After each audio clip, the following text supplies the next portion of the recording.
Ces soldats du M23 sont stationnés dans les rues de la ville de Kamanyola, dans le sud Kivu. Une zone tenue par la rébellion depuis plusieurs semaines à la frontière avec le Rwanda.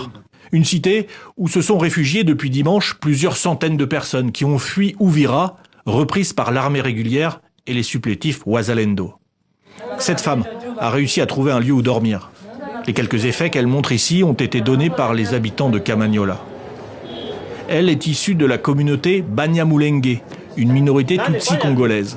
Sa crainte à Uvira était d'être soupçonnée d'avoir collaboré avec le M23 et donc menacée par les Wazalendo et l'armée régulière. Nous avons fui parce qu'ils ont voulu nous tuer. Le président des États-Unis a demandé à l'AFC M23 de partir, donc il a voulu que les Wazalendo viennent nous tuer et détruire nos maisons. Ceux qui sont restés derrière nous ont été tabassés, ils ont souffert et ils ont détruit les maisons des Banyamulenge.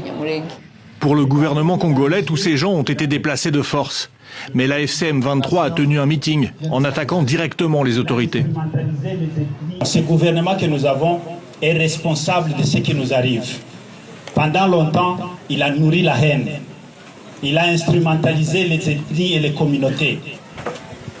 Il a cultivé les discours de haine et la violence. Il a ethnicisé un conflit qui était politique. Le conflit est devenu ethnique. Mais pour les autorités de Kinshasa, les propos des rebelles n'ont pas de valeur. Le Rwanda et son supplétif du M23 ont démontré qu'il y a une volonté permanente d'instrumentalisation de cette communauté. Heureusement que nos communautés Banyamulenge, qui ont toujours vécu à la fois au Uvira, à Bukavu, à Goma, à Kinshasa et partout, n'ont nulle part où aller et ils ont dit à haute et intelligible voix non à cette instrumentalisation du Rwanda et de son supplétif. La situation sur le terrain à Uvira et ses alentours reste très complexe. Sur ces images, les soldats de l'armée régulière sont bien revenus en centre-ville d'Uvira. Certains, comme ici, sont acclamés par des habitants.